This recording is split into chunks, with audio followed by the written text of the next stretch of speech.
Hello and welcome everyone. My name is Julie Henderson. I'm the Vice President of Philanthropy at East Bay SPCA. And we are really excited to have you join us today for our Lunch and Learn series, Keeping People and Pets and Families Together, a highlight of our Humane Advocacy programming. We're going to give everybody just a few minutes to log into the webinar, but as we're waiting for a few minutes, I wanted to introduce a very special guest. This is Nala. Nala's been with us for several months here. She's a girl who came to us as an owner surrender, and she has a history of bladder stones and some medical issues. She actually is slated to be on a special diet, but she's looking for her forever home. She's the sweetest girl, as you can see, who could not love this amazing face and snaggletooth. She's just the best. If you know anybody who's interested, please come and meet her at our Oakland Adoption Center. All she wants is love and walks and fruit and cheese for treats. So if you have any questions, she's available on our website, or you can always reach out to me directly. My email was in the invite. It's jhenderson@eastbaysbca.org. But we're always looking to get all these animals in homes, and there's a big need right now. So any help is always appreciated. Just to go over a little bit of housekeeping for the webinar, we are going to do Q&A at the end after we do our presentation. So if you look at the bottom of your screen, you should see the option to type in any questions that you have. We're going to go through the entire presentation before we answer any of those questions, but throughout the presentation, feel free to put those questions in and we will make sure to address them as soon as Brita's done giving her presentation. All right, well, it's 12:02 and I know people have things to do, so we're going to go ahead and get started. I want to start by introducing our president and CEO, Allison Lindquist, who's also one of our panelists today. Hi, everybody. Thank you so much for joining us. We are very excited to have Brita share with us details on our very important program, Humane Advocacy, and really am happy to have all of you join us here today. And as Julie mentioned, feel free to put in any questions that you might have, and at the end, we will be sure to get to them. Thank you and enjoy. Great, thanks, Allison. And it is now my pleasure to introduce Brita Loeb. Brita is our Humane Advocacy Manager here at East Bay SPCA. Her and her team do incredibly important work every day for pet families in our community. Brita is going to take us through a presentation. Brita, take it away. We're interested to hear what you have to say. Okay, thank you so much, Julie and Allison, and of course, Nala. Thank you for being here. I'm really excited to present today on the department I manage, the Humane Advocacy Department. So as far as today, our agenda goes that we'll be talking about what humane advocacy is, the importance of keeping people and pets together, how humane advocacy at East Bay makes it possible that humans and pets can stay together, and of course, we'll share some stories. To start, a little bit about me. I'm Brita Loeb. I am a social worker. I graduated from USC School of Social Work. Like how many years ago now? It's over 5 years ago, about 7.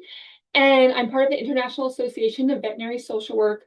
So I'm very lucky to be in an organization like East Bay that has a position for a veterinary social worker. They can look different at many organizations. In this role, I use social work skills and best practices to lead the Humane Advocacy Department, which is built on case management. So I run the department as a social worker and manage 2 case managers as part of the team. So East Bay Humane Advocacy Department, what is it? To start, you will hear me say HA a lot, so that stands for Humane Advocacy. Our goal of the department is to keep pets and their families together. And I like to say that access is our starting point and advocacy is our foundational belief. If you need a short saying to think of the department, we go based off these t-shirts that there's no animal welfare without human welfare. And that gives us the question of how to think about pet ownership and what makes our department special. Instead of thinking about what's wrong with someone's pet, we think, what does your family need to stay together? And that is really built off of the importance of the human-animal bond. So I want to share with you a few statistics just to underscore how important it is for people and their pets to stay together. So according to the Humane Animal Bond Research Institute, 94% people surveyed consider their pet to be part of their family, while 92% say there's no reason they would ever be convinced to give up their pet. and 86% consider their pets like family members, a child, or a friend. And I imagine that all resonates with you all who are choosing to be here at a Lunch and Learn about this topic, and I know for me as well. Nevertheless, we know that there are many barriers right now that are particularly exacerbated that are affecting the human-animal bond. And it isn't the problem that people don't want their pets, is that there's barriers that stand in the way of access to vet care. So to start, financial crisis and insecurity. For people that are applying for veterinary assistance through our programming, about 70% of households make less than $2,000 per month, and that's regardless of household size. So that could be a household of one person up to 5 or more people. So we know that people are coming to us in extreme financial need, and at the same time, vet care is expensive. So we are the ones that are meeting that gap so people don't have to choose between supporting themselves and their pets or ultimately having to give up their pets. Similarly, I imagine this isn't news to anyone. We are in an area with a severe housing crisis. So 20 to 25% of pet owners that use our financial assistance programs are unhoused. Likewise, we are in an area you can see on the right in East Oakland that is a veterinarian desert. So we, for a lot of people, are the only accessible location in the area. You'll see on the left side a map of West Oakland, and while we're glad there are so many vets there and some that we partner with, we are really meeting the need of not having any accessible vet services in the area by being the only one in this area. Okay, so now a little bit about humane advocacy now that I've set the scene for why it's needed and especially to underscore the human-animal bond. I am so proud to lead this department at East Bay SPCA. I hope you'll see that in this presentation. I just think we're such an exceptional team that is really bringing invaluable services to the community, and that isn't done at any other shelters in the same way that we're doing it. So a little bit about our services, and I'll walk you through all these one at a time. But as far as an overview, we do financial assistance and advocacy for vet care. We do spaying and neutering vouchers for community members. We host a pet food and supplies pantry and are also a walk-up location for pet food and supplies. We have a crisis boarding program that we call Hold for Home, and that is a transitional period when people need stable boarding or housing for their animals while they can attend to a human-related need. We're also extremely proud of the partnerships and outreach that we've cultivated. And lastly, because this department is led with social work principles, we are a hub for case management and referrals and for warm handoffs to partner organizations. So we know that animals are coming to us for a variety of reasons. A few outlined on here. Owners can't afford vet care. Maybe an owner's animal has an unexpected litter. Maybe they're lacking everyday resources for their own lives, or maybe they're having some sort of personal crisis. And these are just 4 of many reasons that perhaps we would receive an animal in our shelter. So Humane Advocacy's approach is to create shelter diversion by preventatively providing services so that the animals aren't even coming to our shelter in the first place. So that is what our humane advocacy services do. They create a safety net for shelter diversion instead of shelter admission. So when you think comprehensively about humane advocacy, it's not only about helping people and their pets, it's also helping our shelter staff by reducing burnout from the animals coming in. And of course, we know that animals and their people want to stay together. Okay, so to start our veterinary assistance program, I'm very proud of the veterinary assistance program we have here at East Bay. We get to provide financial assistance for people to get vet care. And the way this looks like is we collaborate with them to schedule an appointment. So if someone's in need of vet care, most often they'll fill out our online questionnaire. They contact us. We call them directly, introduce ourselves as a warm voice, a name, and we're able to directly schedule them at our full service clinic on campus. If they're coming to us in a time of emotional need, which is often, we know how stressful it is to have a sick or injured pet, we're able as social workers and case managers not only to address the imminent pet needs, but also the imminent human biopsychosocial needs. We're also at the same time empowering them by providing health literacy and financial transparency. So everyone we talk to that we bring into our clinic for subsidized vet care, we're also explaining to them step by step what they need, what is happening, if they need clarification from the doctors, or any other questions they may have. We also attend their appointments with them, and that's a means for advocacy and also support, and also if they need maybe help in a second language. And of course, we provide ultimately subsidized services. And those grants can vary depending on the circumstance and need, and also any other external organizations we're working with. But we really do what we can through grant funding and payment plans to make sure that every pet receives the care they need. So what this looks like a little bit more concretely, here's our friend Maggie. Maggie is a 10-year-old. This happened about 2 months ago where she was seen at our clinic for a mass growing on her stomach.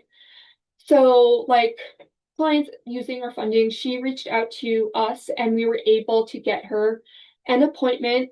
And not only were we able to get to her an appointment, but we were able to pay for the diagnostics, which were super important because that was what's going to say what was going on and what the next steps would be. So commonly, if you're not using our services, and let's say you go to a general practice and don't have, money to afford the diagnostics, it's kind of okay, here's the exam, here's the problem, and goodbye.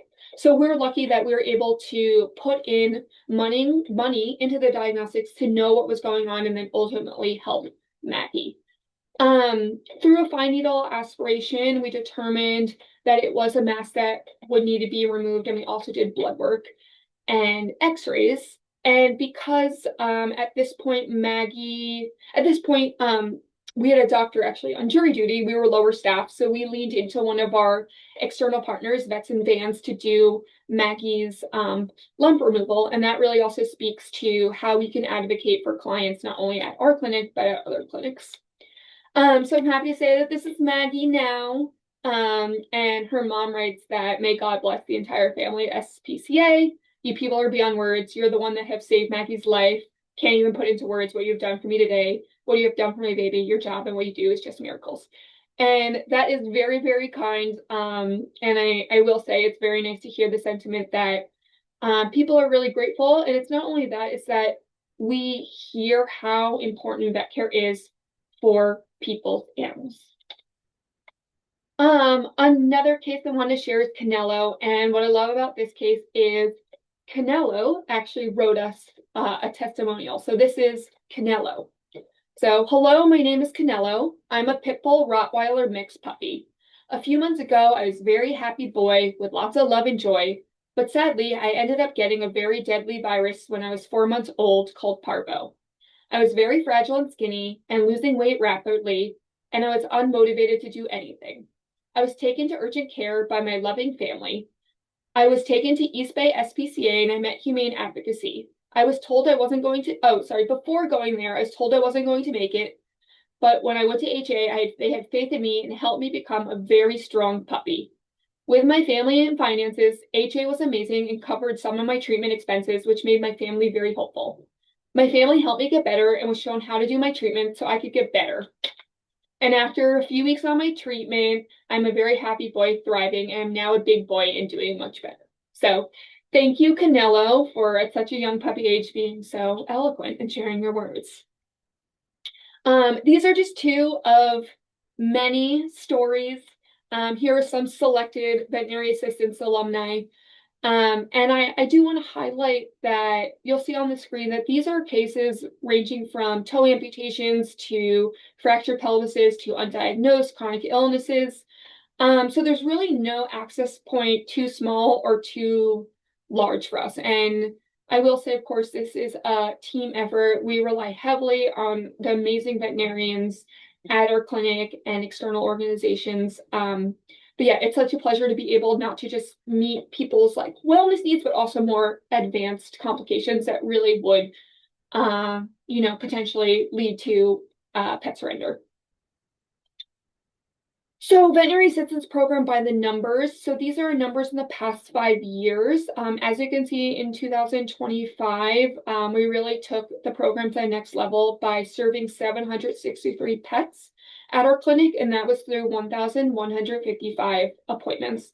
So that's important to note that, it's not a one-for-one situation. It's not like one appointment for one pet. We see pets on a continuum, whether that's follow-up appointments or other things they may need, which keeps us a team of 3 very busy. And once again, this is just for veterinary assistants. That doesn't include external veterinary assistants or spay neuter, which we'll get into now. Okay, spay neuter vouchers. We're really proud to offer community members the means to get their animals spayed and neutered. So we collaborate them with our veterinary financial assistants to schedule an appointment at our spay neuter center. Again, they have us as kind of their personal assistant to set them up, which is also a really big stress relief on our customer service representatives who are dealing with a lot of other public facing clients.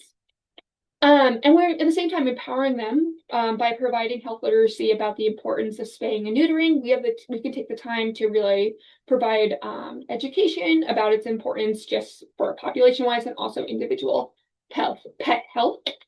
And we subsidize their surgery. So what that looks like is we will give a voucher, which makes their surgery, the whole spay neuter, about $75. We will work with them if that still isn't feasible. For reference, many other general practices can charge, up to $800-900 for a spay neuter. And again, our spay neuter vouchers by the numbers, you'll see again in 2025, we've been taking it to the next level and spaying and neutering more pets, which, has a great ripple effect in that those 563 pets will now not have litters of anywhere from 1 to 10 plus offspring. And I just wanted to share, this is Barry, a French bulldog. Barry was actually here this week. And Patricia, Barry's owner, is a senior who lives and receives care at home. And she has limited income, and she came to us for assistance treating an ear infection. And ultimately, we use that as an entry point to then do Barry's spay neuter. So what's also great about Humane Advocacy, there's a lot of ways for community members to have access points with us, and then that is referrals for other care for their pet.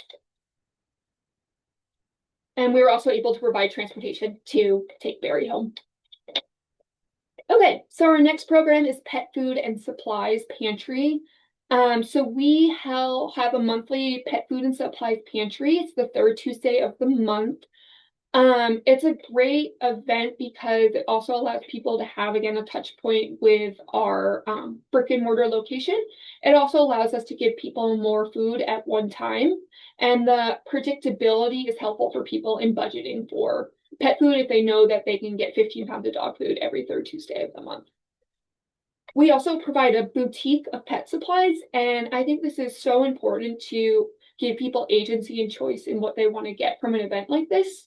We really come at it with a mutual aid perspective and not so much a charity mindset, in the sense that we want people to feel empowered to pick out some clothes and toys and treats while we also give them food.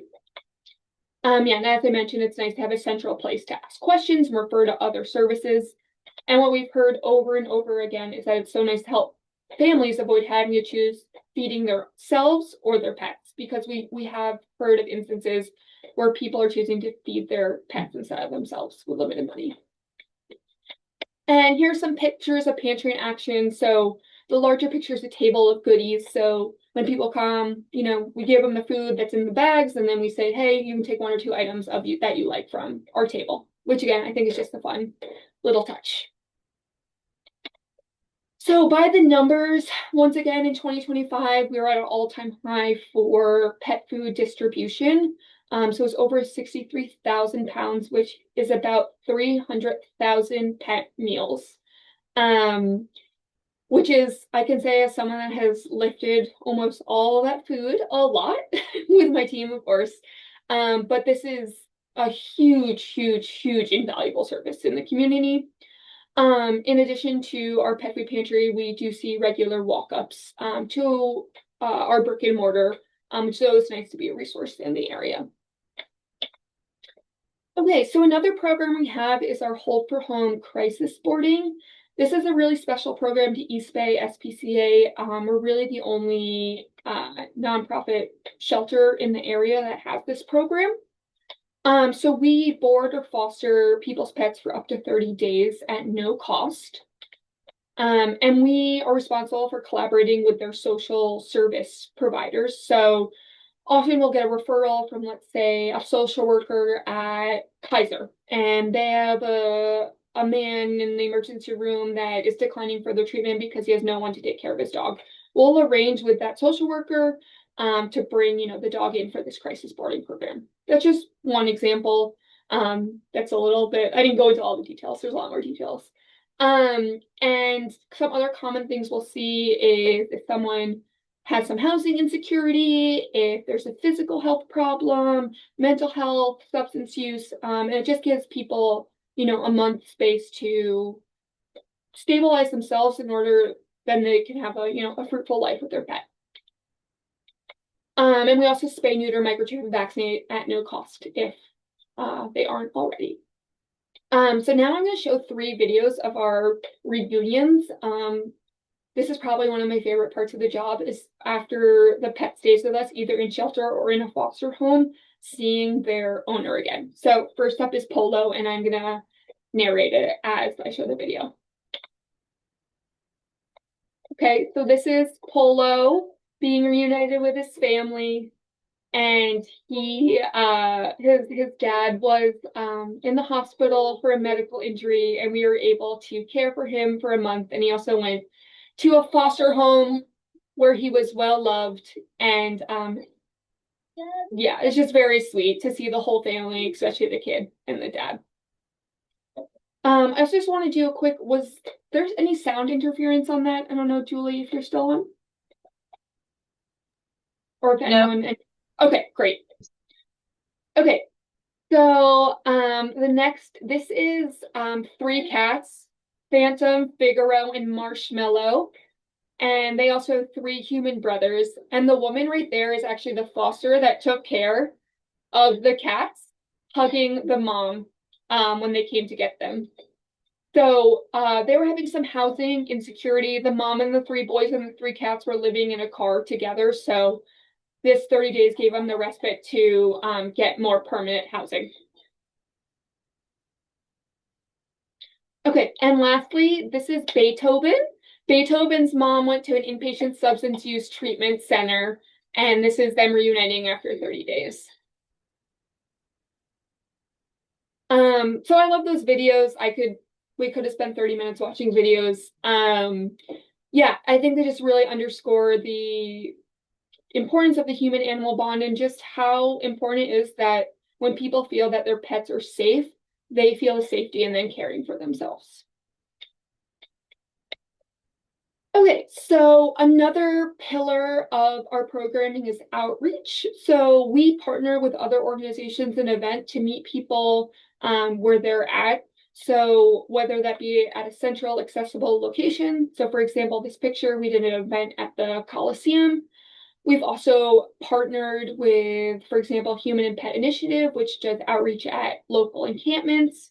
We went to a block party last weekend. So we do our best to show up in the community because we know that not everyone's preferred way of getting services is through a formal institution. And we think it's super important that we lean on the trust that's already built with other organizations. So very mindful of that we're having the privilege of entering that relationship that they've already established with other, outreach organizations. And it's just very nice to reach people who have never thought that they would be able to get care. And I want to take a moment to just speak briefly about our community partners for vet care. So I think some of you are even here today, but what's really important is that these referrals are both ways. So while we use these resources for our clients at our clinic, we're also getting referrals from these organizations to be seen at our clinic, and then we're also referring to them if we need help. Particularly, it's great that we've been able to cultivate a relationship with Veterinary Emergency Group, as expanding our emergency services has been needed and so fruitful. You'll also notice some of these organizations are national, like Feeding Pets to the Homeless and Red Rover. And then we also have many local organizations, both in Alameda and Contra Costa County. So we're serving a wide geographic area between Alameda and Contra Costa County, and then are always able to take national referrals that are in our location but didn't know about us and instead reach out to a national organization first. I'm very proud and grateful for all of these relationships, and it really makes our work stronger in that we can lean on each other and what our strengths are. And for us, I find that's often having our brick and mortar space where we can do complex cases and surgeries, and also having 3 dedicated caseworkers. Just as important, I want to highlight our community partners for human services, as we mentioned before, and is the whole sort of theme of this presentation, that there's no animal welfare without human welfare. And for people to be able to be with their pets, we need to make sure that their needs are taken care of as well.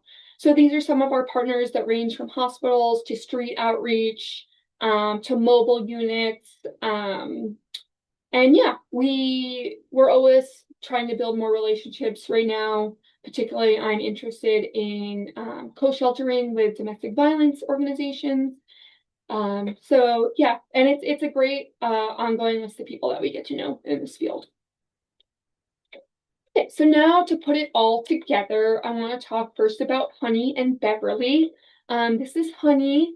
Honey is a 2-year-old pit bull, and Beverly lives like very hyper local in the area. We met Honey and Beverly through street outreach, through the connection of Human and Pet Initiative. Once we met her on the street, we noticed she needed more advanced medical care than what could be done as general first aid and wellness on the street. So we arranged for an appointment at our clinic. She had a little bit of like a mass abscess on her neck that needed to get checked out. Luckily, it was fine. We paid for the services at that time. And then about a month or so later, Honey's mom, Beverly, reached out to me that she needed to go to a substance use treatment program and had nowhere for Honey. And if we weren't able to take Honey, like she wouldn't be able to go to that treatment. So we enrolled Honey in our crisis boarding program. She was spayed during that time. And once Honey was done with her stay with us, she went back to Beverly, and Beverly now comes monthly for Pet Food Pantry, and also just sometimes to stop by and say hi. And we also even just ran into her at a community event the other week. So I just love this story. It's simple, but it's to the point of how once you're in one touch point, you're in all touch points. And this is holistic care that we're giving for both Honey and Beverly. And how great is it that we know so well one of our neighbors in the community? And just the visually, this is Honey at her stay procedure in March. Honey as a taco in our office. Honey when she was in our crisis board program and went to an amazing foster who took her all over Oakland. Honey's reunion with her mom. And then this was Honey 2 days ago when her mom came to visit. So you can see Honey through all the touch points of our programming. One more story I want to share before we wrap up is Bo and Tom. So Bo is a dog who was referred by a community partner, actually Oakland Animal Services, when he was rescued from a car that was on fire. It was a very tragic, it's very scary, luckily not fatal accident in which the 2 dogs, the smaller dog Scooby down there and Bo were in a car that was on fire. Their owner ultimately broke the glass and got the dogs to safety. And Bo sustained some more burns than the other dog because he laid on top of his brother to protect him during the fire. So Bo's dad always says that he's a hero. Regardless, you know, Bo's owner was in a tough situation. He was using his car also as housing. So once the car burned down, his dogs were sick and injured, and he and his daughter didn't have, you know, any stable place to go. So they got connected with like an emergency disaster human shelter where they couldn't have the dogs immediately. So we took in Bo and Scooby. Scooby got neutered with us, and then ultimately, once he was neutered and vaccinated and cleared for good health, could go back with his family. And Bo stayed with us through our crisis boarding for his surgery recovery. So at that point, situationally, he could have gone back to his dad, but it wouldn't have been in an environment in which Bo would have been able to heal, and his dad wouldn't have had the consistent access to vet services and also consistent access to transportation to get him to us. So Bo stayed with us while he recovered. I will show in the next slide sort of the progression. So he came to us super burned and injured. He also had burns on his legs, and general area and other places on his body. Bo getting his laser treatment after his surgery. This was around Christmas time, so Liz, our wonderful RVT, and Bo are wearing their safety goggles together. This is when Bo's dad came to get him and pick him up when he was ready to go home, and was just so happy that in what could have been the most traumatic event of his life, Bo was not only saved, but then was taken care of to ensure that he could have a full recovery. And then the last time I texted was in February, where Bo had these really cool scars. And as you can see, I mean, they're still visible, but comparison between the healed scars and his face in December is pretty remarkable. So just to kind of sum it up, in thinking about total numbers and the pets we're serving, if we look at the past 3 years, the metrics that I'm sharing are just number of pets treated at our clinic, enrolled in our Hold for Home program, treated at external clinics, and spayed and neutered. So last year there was 1,505 pets. I will say that does not touch all the pets that attend Pet Food Pantry, all the pets that we answer email questions about on the phone, give other referrals, pets we meet in street outreach, and also the impact on not only that pet, but the entire family structure. So I will say I love these numbers, and I think they're also still a small portion of the story. But at the same time, they're both small and large in the sense of like, a shelter doesn't have to have this programming that commits so much to people, and we do, and we actively make that choice because we know how important human welfare is in addition to animal welfare. And that recognition and that philosophy has made us leaders in the field. So this fall, we're having our second annual Human and Pet Equity Summit, which is a regional summit we have here and started last year.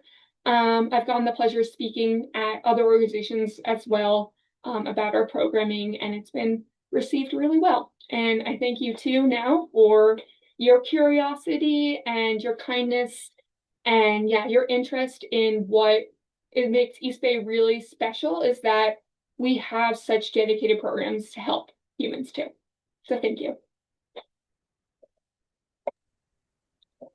Thanks, Brita. That was great. It's always so great to see the animals that we've helped, and the idea that there are hundreds of stories just like that and thousands throughout the years is just pretty incredible. So that was a great presentation.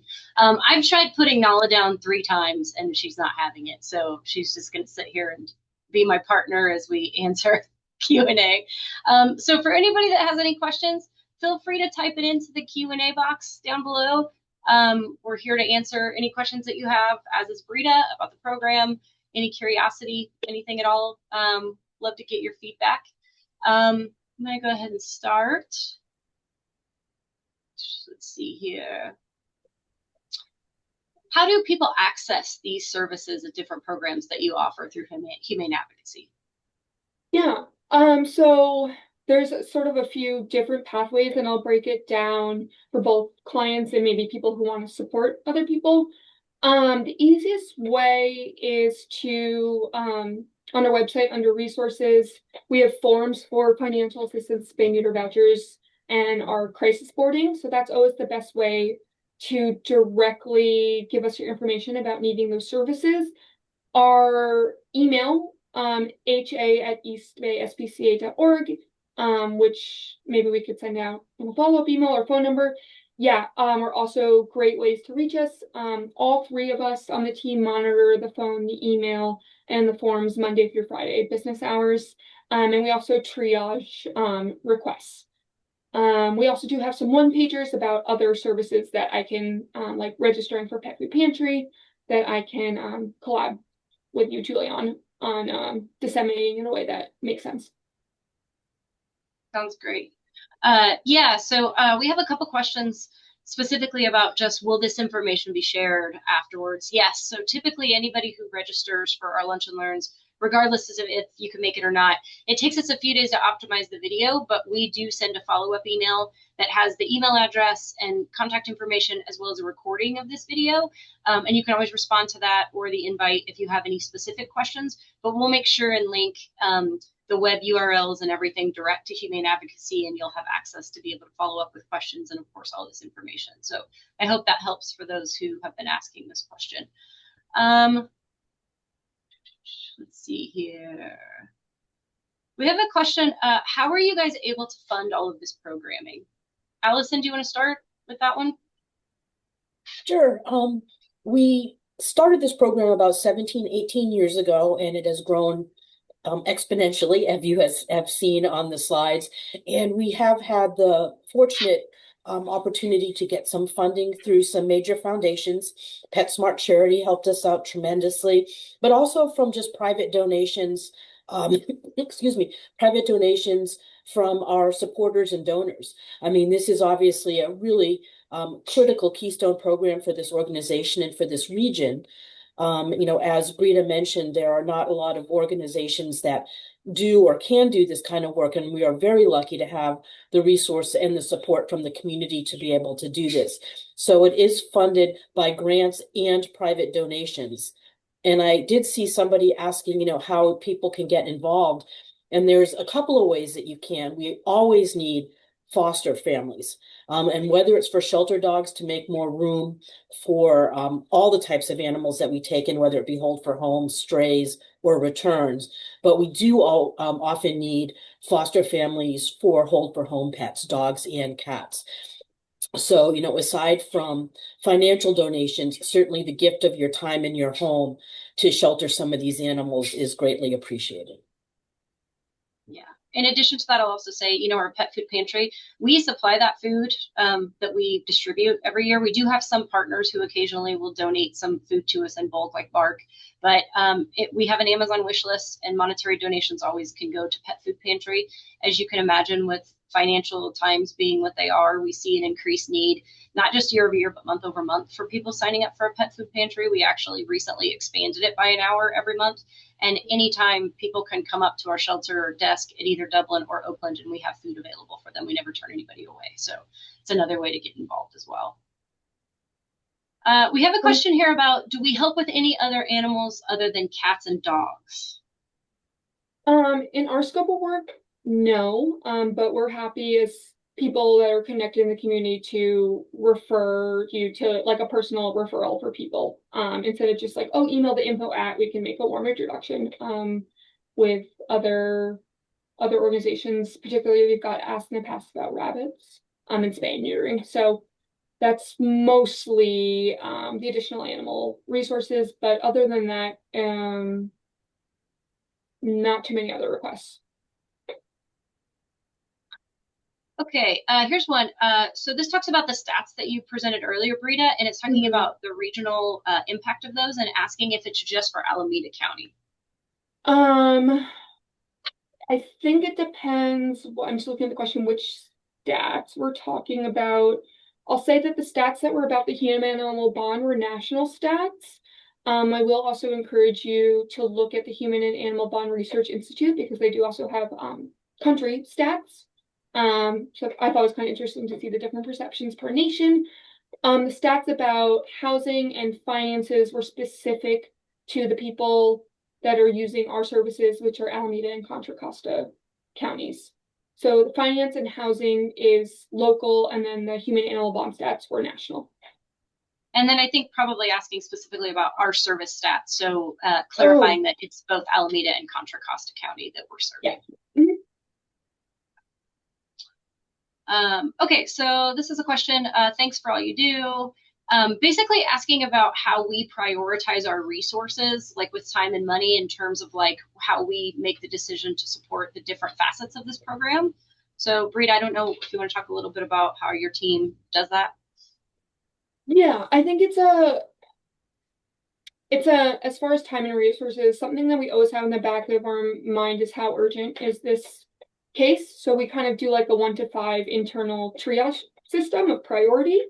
So we also want to think about too about people's resources in the sense that we want to be there to help fill a gap.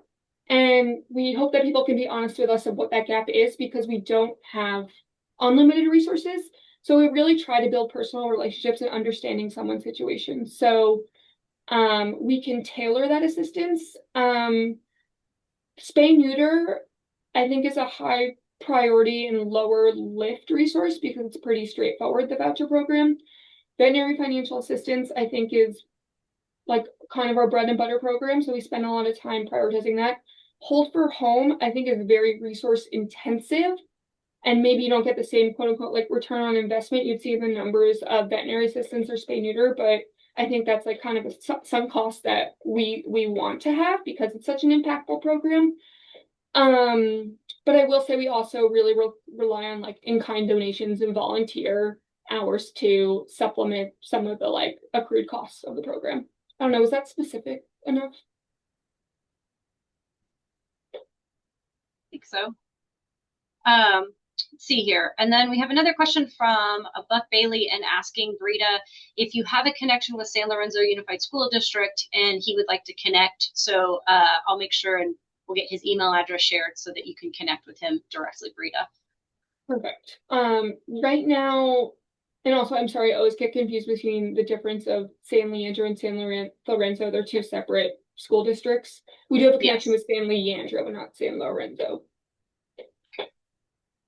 Can someone who isn't registered with a social welfare program or have a social worker get help from your Humane Advocacy program?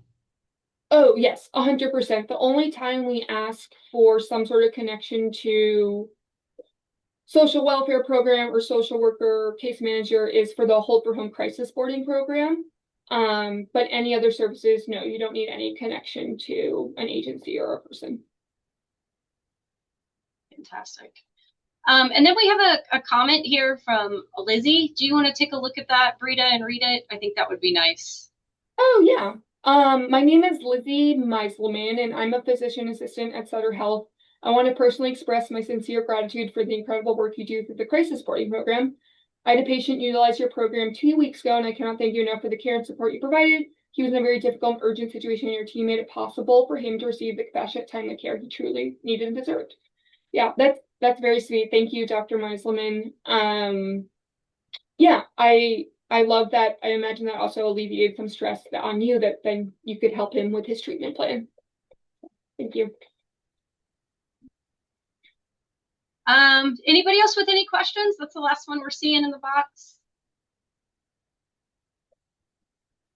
Okay. There's one other question. Have you guys ever provided assistance for training, like classes for human? I'm thinking like helping with dog walk training or large dog handling. That is a great question. And we have a fabulous behavior and training department here, and I will let Brita speak to that. Yeah, so I think things that are specific to animal behavior and handling, that's outside the scope of our department, but we do have a behavior and training team. And but sometimes through our work in meeting like human service providers, we have set up referrals to our internal behavior training team to do specific classes or trainings for them. For example, we got to know Contra Costa Health that does street outreach, and they were getting in situations where there'd be animals and they didn't know really how to engage in those situations. So we've done specific trainings like for a street outreach team, and perhaps we can pass along that information as well, follow up. Yeah, absolutely. Follow up. And then we just have a comment from Tamara who says, thank you all for your amazing work in today's webinar. Thank you for being here. And just in closing, I don't know, Allison and Brita, I don't know if you have any final thoughts. I just want to thank everyone for attending today, and please do not hesitate to reach out if you have any questions, comments. It takes a village, and you are our village. So thank you very much. Yeah, thank you. And I think by being here, it really shows how much you all like appreciate and understand the importance of supporting people and their pets. So thank you for that commitment. Yeah, thank you all for being here. And Brita, thank you for an amazing presentation. It's also nice to hear about the work that your team's doing. It's really impactful. Yeah. And thank you to our attendees today. We could not do this work without all of you. And we appreciate your offers to help getting involved. We'll follow up with information, but really we're able to help our community, and you're part of our community. And thank you so much for being a part of this work. But thanks for being here, and have a good rest of your afternoon.